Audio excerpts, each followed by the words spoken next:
வணக்கம். இது ஐபிசி தமிழின் இன்றைய பிரதான செய்திகள். முதலில் தலைப்புச் செய்திகள்.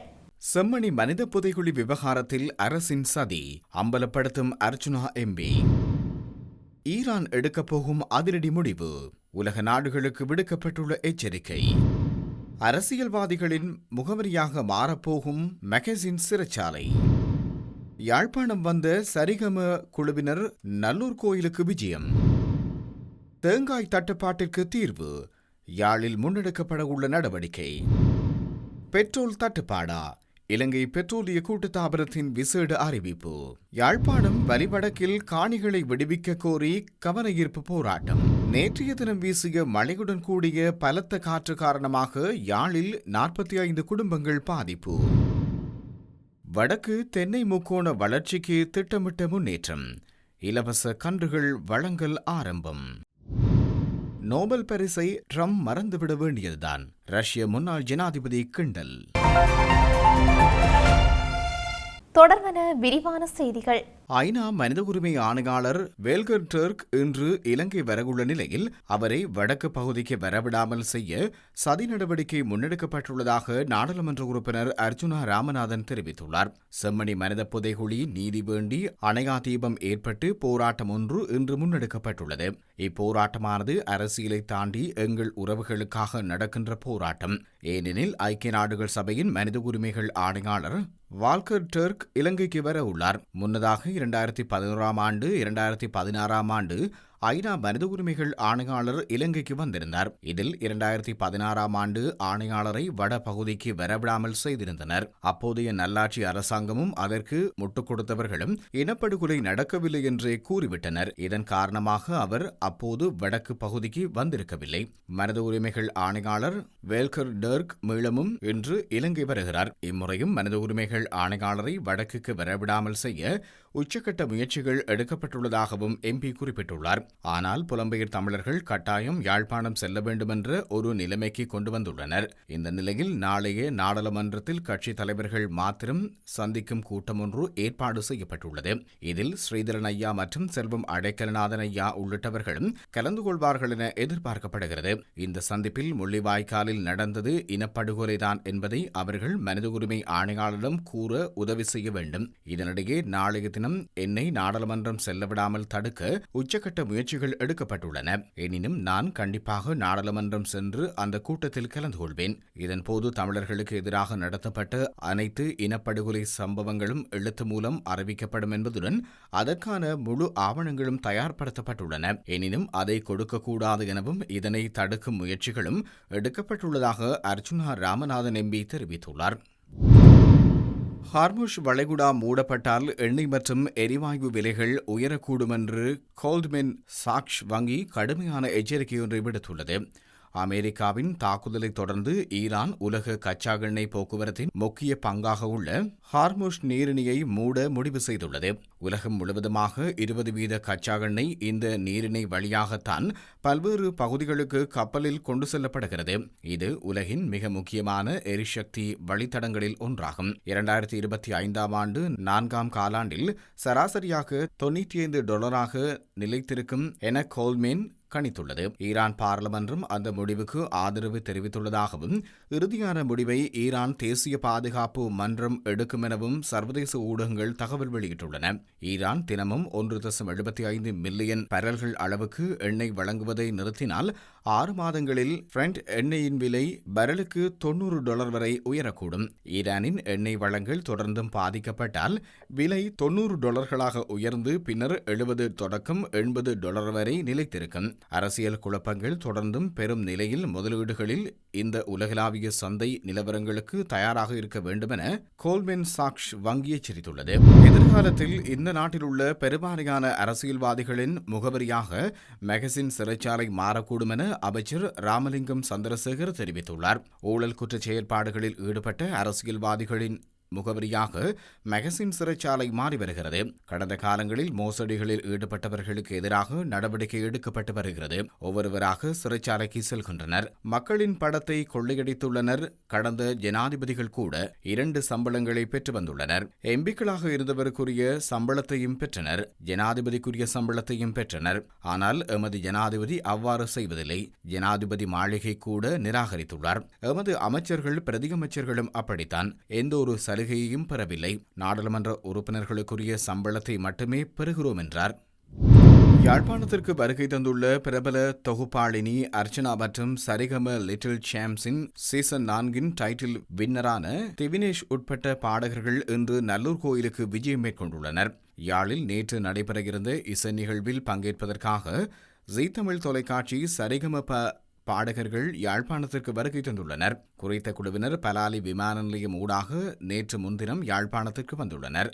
ஜீ தமிழ் பிரபல தொகுப்பாளினி அர்ச்சனா உடன் சரிகமப லிட்டில் சாம் பாடகர்கள் பங்கேற்கும் பிரம்மாண்டமான இசை நிகழ்ச்சி நேற்று மாலை 6 மணிக்கு யாழ்ப்பாணம் திருவள்ளுவர் கலாச்சார அரங்கில் நடைபெற இருந்தது. யாழ்ப்பாணத்தில் நேற்று திடீரென வீசிய காற்றுடன் பெய்த மழை காரணமாக குறித்த இசை நிகழ்ச்சி இடைநிறுத்தப்பட்டுள்ளமை குறிப்பிடத்தக்கது. தென்னை செய்கையில் வெள்ளை ஈ சேதம் உள்ளிட்ட பூச்சிகளால் ஏற்படக்கூடிய பாதிப்புகளை கட்டுப்படுத்த தென்னை பயிர்ச்செய்கை சபை விசேட வேலைத்திட்டம் ஒன்றை ஆரம்பித்துள்ளது. குறித்த திட்டத்தின் முதற்கட்டமாக அடுத்த மாதம் 14ஆம் தேதி யாழ்ப்பாணத்தை மையமாக கொண்டு ஆரம்பிக்க திட்டமிட்டுள்ளதாக தென்னை பயிர்ச்செய்கை சபையின் தலைவர் சுனிமல் ஜெயக்கொடி தெரிவித்துள்ளார். அத்தனை மாவட்டங்களிலும் தென்னை செய்கை வாரத்தை அறிவித்து வெள்ளை ஈ தொல்லைக்கு அவசர நடவடிக்கையை அதன் செயற்படுத்த முடிவு செய்துள்ளார். அதன்படி இந்த திட்டத்தை ஜூலை 14ஆம் தேதி நாங்கள் யாழ்ப்பாணத்திலிருந்து தொடங்குவோம். வெள்ளை ஈ பிரச்சினைக்கு தீர்வாக யாழ்ப்பாண மாவட்டத்தில் உள்ள அனைத்து தென்னை மரங்களுக்கும் தண்ணீர் தெளிக்கப்பட்டு கழுவப்படும். இது ஒரு பெரிய அளவிலான நடவடிக்கை. ஆனால் தற்போது அதற்கு தேவையான மனித வளங்களையும் இயந்திரங்களையும் நாங்கள் தயார் செய்து வருகிறோம் என்று அவர் தெரிவித்துள்ளார். இதேவேளை அண்மை காலமாக நாட்டில் ஒரு தேங்காயின் விலை 200க்கு மேல் காணப்பட்ட நிலையில் தற்போது குறைவடைந்துள்ளதாக தெரிவிக்கப்படுகிறது. இஸ்ரேல் ஈரான் போரை அடுத்து ஏற்பட்ட பெட்ரோல் தட்டுப்பாடு தொடர்பில் இலங்கை பெட்ரோலிய கூட்டுத்தாபனம் ஒரு அறிவிப்பை வெளியிட்டுள்ளது. தற்போதைய போர் சூழ்நிலையை எதிர்கொண்ட எதிர்காலத்தில் எண்ணெய் தொடர்பான நெருக்கடி நிலை ஏற்பட்டால் தேவையான நடவடிக்கைகளை எடுக்க திட்டமிட்டுள்ளதாக இலங்கை பெட்ரோலிய கூட்டுத்தாபனம் தெரிவித்துள்ளது. இதற்கிடையில் மத்திய கிழக்கில் நிலவும் ஸ்திரமின்மை காரணமாக ஈரான் ஹார்மஸ் ஜலசந்தியை மூட ஈரான் முயற்சிக்கிறது. அந்த சூழ்நிலையை எழுந்துள்ள ஸ்திரத்தன்மையை எதிர்கொண்டு இன்று உலக எரிபொருள் விலைகளும் அதிகரித்துள்ளது.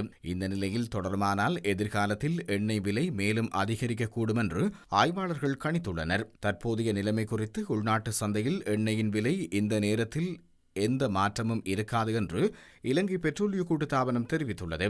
இருப்பினும் தற்போதைய நெருக்கடி நிலை ஏற்பட்டால் நிலைமையை கட்டுப்படுத்த தேவையான நடவடிக்கைகளை எடுக்க திட்டமிட்டுள்ளார்கள் என்று இலங்கை பெட்ரோலிய கூட்டுத்தாபனம் அறிவித்துள்ளது. யாழ்ப்பாணம் வலிவடக்கில் உயர் பாதுகாப்பு வலயத்தில் உள்ள 2400 ஏக்கர் காணிகளை விடுவிக்க கோரி இன்று 3வது நாளாக அமைதி வழி கவனஈர்ப்பு போராட்டம் முன்னெடுக்கப்பட்டு வருகிறது. 3 நாட்களை கடந்து தமது உரிமை காணி தொடர்பில் அரச தரப்பினர் எவரும் அக்கறை செலுத்தாமல் மக்கள் கவலையுடன் சோர்வாக போராட்டத்தை முன்னெடுத்தனர். காணிகளை விடுவிக்க கோரி நேற்றைய தினம் மயிலட்டி சந்தியில் ஆரம்பிக்கப்பட்ட போராட்டத்தில் இன்று 500க்கும் மேற்பட்ட மக்கள் கலந்து கொண்டு உணவு சமைத்து அவ்விடத்தை விட்டு நகராமல் அமைதி வழி போராட்டத்தை முன்னெடுத்து வருகின்றனர். குறித்த போராட்டத்தில் மயிலட்டி, பலாலி, அந்திரணிபுரம், காங்கேசந்துறை உள்ளிட்ட காணிகளை சேர்ந்த வயோதிபர்கள், இளைஞர்கள், சிறுவர்கள், பெண்கள் என பல தரப்பினரும் தொடர்ந்தும் போராட்டத்தை முன்னெடுத்து வருகின்றனர். 90ஆம் ஆண்டு காலப்பகுதியில் யுத்தம் காரணமாக இடம்பெயர்ந்து போன மக்கள் யுத்தம் நிறைவடைந்து தமது காணிகளுக்கு வந்த பின்னரும் ஆட்சிக்கு வந்த ஒவ்வொரு அரசாங்கமும் காணிகளை விடுவிப்பதாக கூறி சிறு சிறு இடங்களை மாத்திரம் விடுவித்துள்ளது. ஆனால் மக்களின் காணிகள் முழுமையாக விடுவிக்கப்படவில்லை. இதனால் வாடகை வீடுகளிலும் உறவினர் வீடுகளிலும் முகாம்களிலும் இன்று வரையில் காணி சொந்தக்காரர்கள் வாழ்ந்து வருகின்றனர்.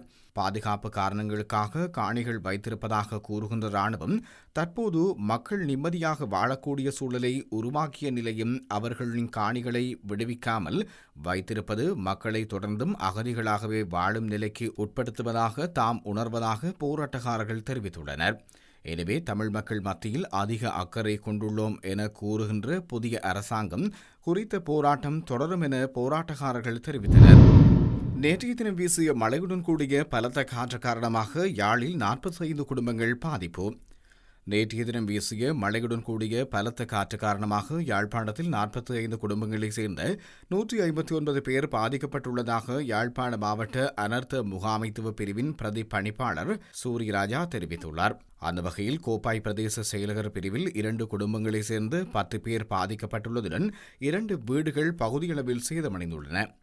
வேலணை பிரதேச செயலகர் பிரிவில் 5 குடும்பங்களைச் சேர்ந்து 21 பேர் பாதிக்கப்பட்டுள்ளதுடன் 4 வீடுகளும் ஒரு சிறு மற்றும் மத்திய வர்த்தக முயற்சியும் 7 அடிப்படை கட்டமைப்புகளும் சேதமடைந்துள்ளன.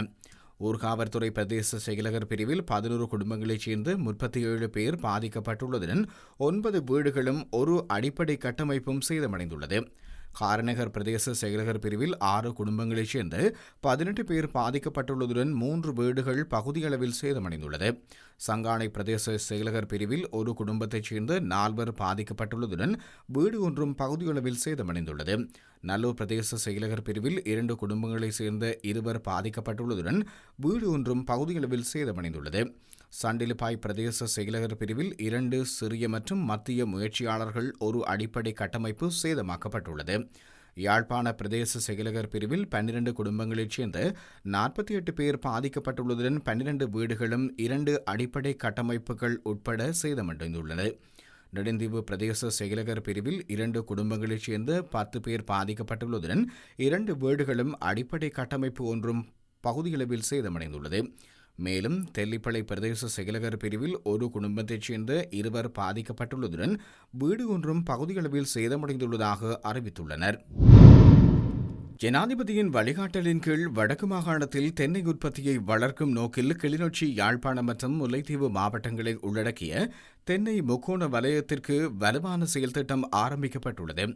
இத்திட்டத்தின் தொடக்கமாக டிசம்பர் மாதத்திற்குள் 6,50,000 தென்னங்கன்றுகள் இலவசமாக வழங்கப்படும் என தென்னை பயிர்ச்செய்கை சபையின் பிராந்திய முகாமையாளர் ஈஸ்வரன் சர்க்குணம் தெரிவித்துள்ளார். 2030 ஆண்டு வரை நீடிக்கும் திட்டத்தின் லட்சியம் மொத்த தேங்காய் உற்பத்தியை 4,200 பில்லியனாக உயர்த்துவதாகும். தற்போது வரை 72,000 கன்றுகள் பயிற்சி மற்றும் உதவி நடவடிக்கைகள் உடன் வழங்கப்பட்டுள்ளதாகவும் இது இருவகை நடுகை திட்டங்கள் வாயிலாக முன்னெடுக்கப்பட்டு வருவதாகவும் அவர் தெரிவித்துள்ளார். இந்த திட்டம் வடக்கின் வேளாண் பொருளாதாரத்தை பலப்படுத்தும் முக்கிய முயற்சியாக கருதப்படுகிறது.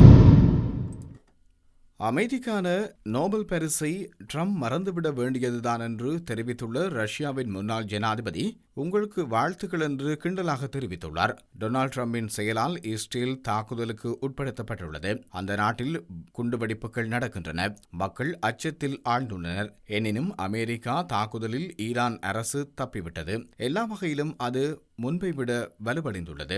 அந்த நாட்டின் மத தலைவரிடமிருந்து இதற்கு முன் வேறுபட்டோ அல்லது எதிர்ப்பு தெரிவித்தோ இருந்தவர்கள் கூட தற்போது ஆன்மீக தலைமையை தேடும் ஓடும் நிலை காணப்படுகிறது. அமெரிக்காவை ட்ரம்ப் மற்றொரு போரில் தள்ளியுள்ளார்.